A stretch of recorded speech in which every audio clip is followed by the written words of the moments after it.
Hi, hello, welcome back to my YouTube channel. I hope you're all doing really well. In this video, I am doing my Netflix recommendations, sort of like crime edition. You know, I'm very big on my crime.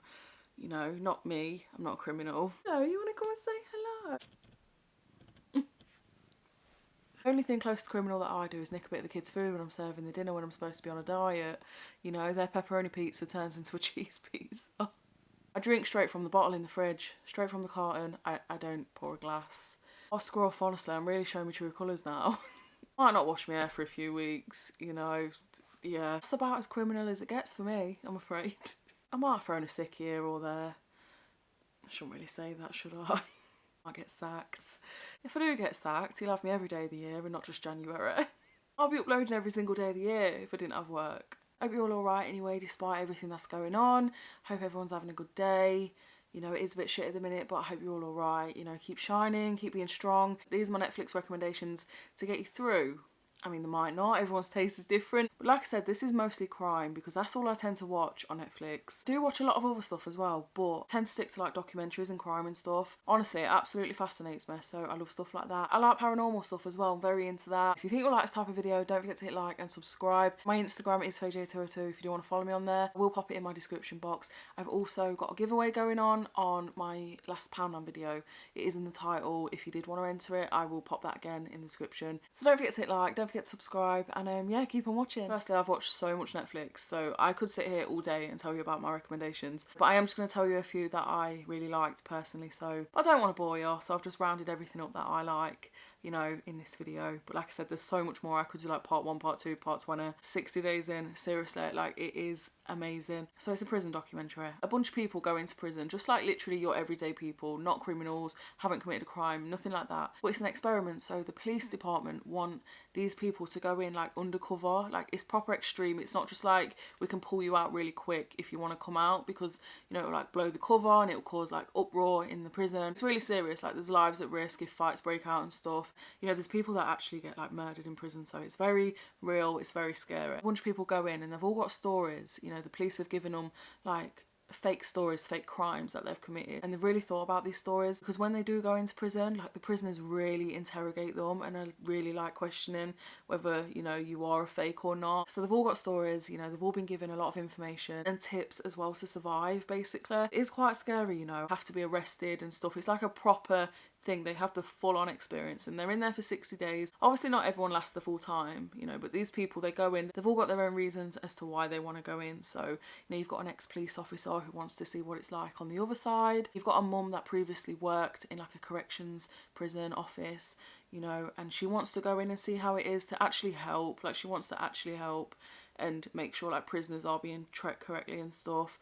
You know, there's a lot of different stories as to why people want to go in their own personal reasons. It's really interesting. It's a very slow starter. Like at first you'll be like, oh, for God's sake, you know, you're a bit bored, like I know we were, because it was just basically the police, you know, briefing everyone, giving them like information, tips to survive basically in prison, because it's like proper real. Like they're not just going in to do a little experiment and be let out as soon as they want and go back to a fancy hotel, you know, and eat nice food and stuff like that whenever they want. Have to go in and do the real deal. So, you know, it's very, very real. You can only really leave on extreme circumstances. So yeah, it's very interesting, but like I said, very slow start, but as soon as you get into the nitty gritty, honestly, you'll be hooked. I watched one series in one night, I was hooked. I haven't seen the first one, I don't think, but the one I seen, I think was series 2, season 2, I don't know, but very, very interesting. What goes on in prison, you'll be surprised, seriously, like the mentality of some people, you know, and how they really like get in your head. And yeah, it's very interesting. People that actually work within the police, bringing in drugs and stuff. Almost if you can't act strong and powerful, they're gonna like eat you alive, seriously. So yeah, it's very interesting. I highly recommend it. Film that I'd recommend is called Escape Room. Seriously, like it kept me on edge. Honestly, like I was really on edge. And basically it's a bunch of strangers. They go into this house, which is, you know, basically full of rooms. They've got to try and escape. At first they think it's like light-hearted. They go in thinking there's an end prize of 10 grand. You know, so they really want to win and, you know, want to be the last one there. It's basically like a game where they go in, you know, and they've got to figure out clues and find out how to get out. They're all picked to go in this house, but they don't realise they've been picked. Just think they've come across this great opportunity to get 10 grand. So they go in, it's a load of rooms, and it turns very serious very quick. They literally think they're waiting for like the games master the person that runs it to go in and give them like a bit of an insight, a bit of a brief. They're all in a waiting room. One of the guys is like, right, I'm going to go out for a fag while I'm waiting.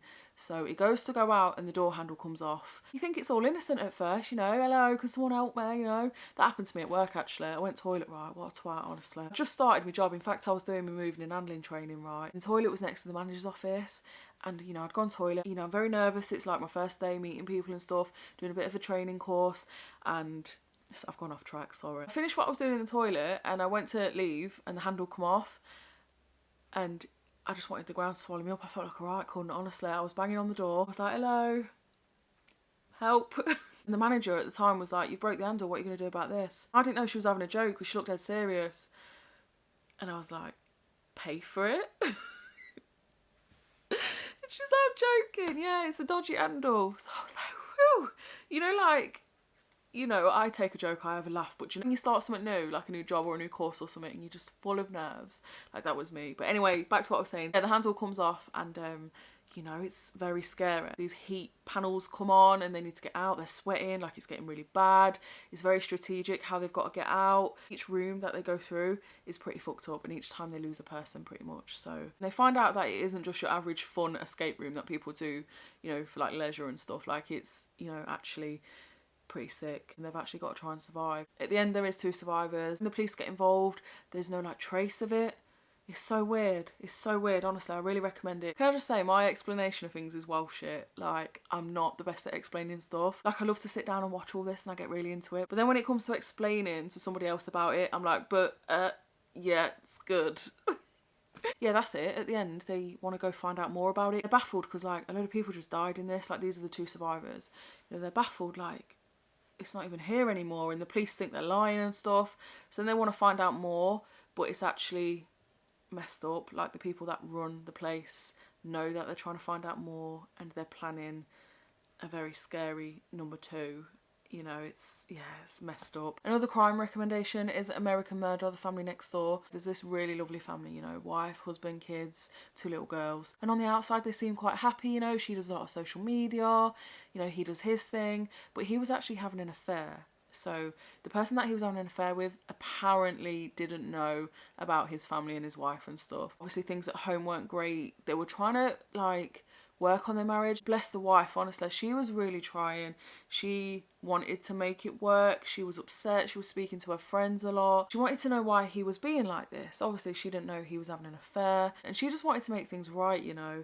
She wanted her family to be happy and you know, it's quite sad. So she goes away with a friend for whatever reason and she comes back in the middle of the night, she gets dropped off. The next day, people can't get hold of her, you know. It's very not normal for people not to get hold of her.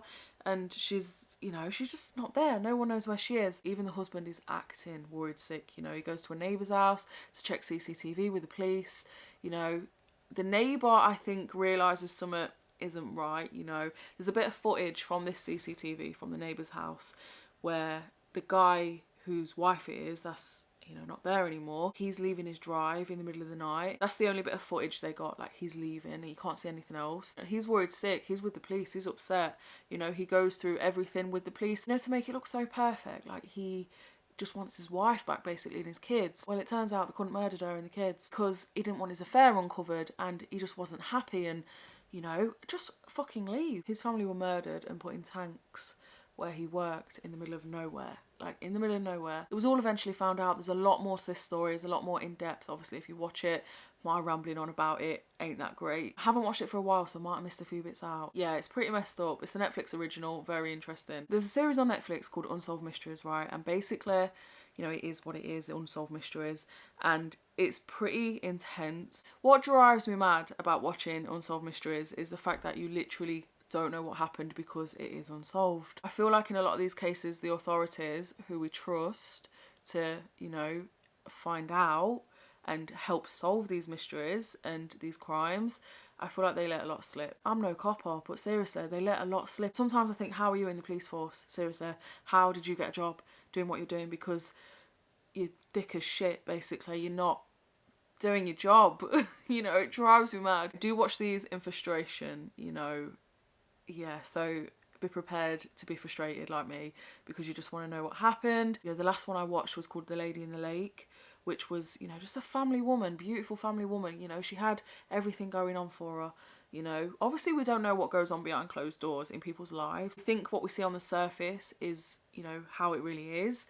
You know, when in fact a lot of stuff we don't know what goes on, you know, you just don't know, do you? But, you know, this woman, she's got a lot going on. She goes to church. She's got a family, beautiful daughters. You know, she's beautiful. She goes to the church one day and she's seen at the church. Then that's it. She's not seen again. And, you know, she's found in a lake, but her car is in the church car park still. The lake isn't far from the car, like she could have walked it, but it isn't the most easiest thing to have walked to. Like there was a lot of uneven ground, a lot of, you know, ice. It would have been difficult to get in. Like it was possible, but difficult, and it just didn't add up, you know. And there was like a sketchy brother in there, like he was a bit sketchy. I don't know, I just found him a bit, do you know when you get vibes, like when you don't trust someone, you know, you get your little instinct, don't you? Well, I just felt like I didn't trust the brother. I felt like the police just instantly ruled, you know, that she had taken her own life. They wanted to be done with it, you know, it's just another file in the drawer. That's the vibe that I got, and it pisses me off that it wasn't looked more into. I feel like a lot is brushed under the carpet.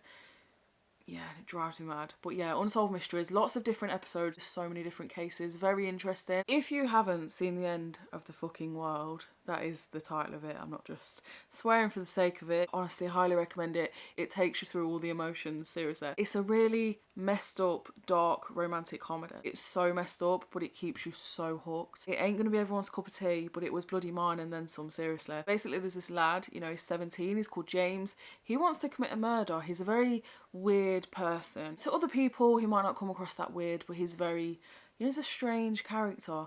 And he's at school and he meets this girl. She's pretty much another version of him. She's a bit more wild, a bit more carefree, but they gel together so well. But he actually wants to murder her. Like, he's planning to murder her because he's got this weird obsession that he wants to murder someone, you know. When he was 9, he put his hand in a fat fryer, you know, he's just an odd character. But to everyone else who's watching, like, he's not that bad, if you know what I mean, but he's just got these crazy things going on. Obviously, it's bad. If you want to fucking murder someone, you're pretty bad, you know, but to watch it, he's just like a 17-year-old lad with these messed up thoughts, but doesn't come across like that. They gel together so well. They go on the run together from like their parents and stuff. They just think sod it. They go on a bit of a journey. They end up in this mansion. They break into it. There's no one there. So they're having a party. They're having a wild time. You know, they're drinking, dancing. The music in this series is insane. Seriously, like such a good soundtrack. But yeah, they end up in this guy's mansion. And, you know, he comes home. He basically tries to assault the girl. Now, the lad is hiding under the bed. You know, and he's laying there hearing all this commotion. He's really like, I don't know what to do. He's panicking. So he sneaks up on the guy and murders him. And then they go on the run together properly. You know, they're hiding from the police. There's been a murder. It turns out the guy who was assaulting her is actually a fucking criminal as well, and it's not the first time he's done it. He's done a lot of bad things, Police end up catching up with him. The ending is such a cliffhanger, honestly. It drives you crazy not knowing what's going on. There is a series 2 that I haven't watched. I don't know if it's like related to it or it's like a different story. I'm hoping it's like a follow-on, but seriously, the first series is you will be hooked. It really takes you through all different like feelings and emotions when you're watching it. Seriously, it's weird, it's upsetting, it's funny, it's romantic. Another recommendation is one called Don't Fuck With Cats. My cat's there. Cover your ears. He's back. Cover your ears. I didn't know if I was going to be able to watch this because I love my cats. Seriously, I love my dog as well. Like, I just love cats. I've got 5. I just love cats. I'll get you some treats in a minute because this is, yeah, you don't want to hear this. Basically, there's this guy posting videos online and they're very dark. And one clip which circulated the internet because he's called the Internet Killer was of him killing kittens. It was really hard to like continue to watch this. Like, I felt like I can't watch it. When I seen that, and obviously with the title, I felt like it was just going to be about cats and stuff, and honestly I couldn't deal with it. But you know, there's more to it. He's actually a serial killer and it wasn't just animals. He posted a video doing the most horrific crimes on Facebook, and you know, it was anonymous. Nobody could track him down. Nobody knew who he was. And he loved that. Like, he loved the attention. It's so messed up, the mentality of these animals. But yeah, he wanted to be found but not found, you know. He wanted the attention. He loved all the news reports. Like, and he just kept doing it. There's a lot more to it, and he did get caught eventually, but you know, it's just trying to find him online. He was really having him on a wild chase, and yeah, it's very interesting to watch. World's Toughest Prisons is pretty good as well. There's one in South America, and it is nothing like anything you've ever seen. When you think of a prison, you think there's a standard that is there, that whether you've committed a crime or not, is, you know, it's a standard of living that every human has a right to. And this is like nothing I've ever seen on these types of shows, seriously. It was, I can't explain it. It didn't look like prison. There was different areas of this prison. So there was one where like the real poor prisoners were, and they were sleeping. It was like a courtyard, like open air, like outside a courtyard, in sheets, wrapped in blankets, rubbish everywhere. People doing drugs in plain sight, seriously, like the guards were outside the gate. People were going through the bins to try and sell like mouldy bits of food, seriously, like real mouldy bits of food. I was eating a kebab at the time, I couldn't finish it, seriously. Like mouldy bits of food, growing fur, like real bad stuff.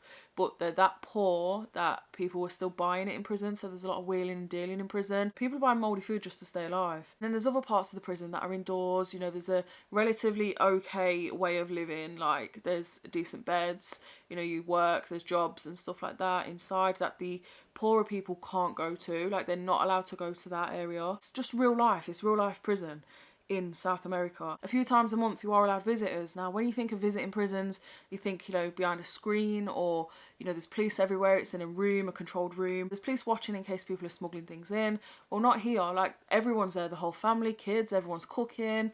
You know, people are there hugging and dancing. The guards do not give a shit what is going on. Drugs are being smuggled in openly. People are dancing. They're all cooking dinners like you would expect at like a big family get together. Like it's just mind-blowing, and that happens a few times a month. So yeah, I quite like stuff like that. World's toughest prisons, UK's toughest prisons. I love stuff like that. I'm really into it. So yeah, have watched a lot of Netflix. So I've got tons more that I could tell you about, films, series, like so much. So if you do want a part 2 or anything, let me know. Like I said, I love my crime. Like I can sit there in the evening when the kids are gone to bed, absolutely binge watching crime stuff. So please like this video if you did enjoy it, and I hope whatever you're doing, wherever you are in the world right now, you're having a great day or evening, and I'll see you in my next video.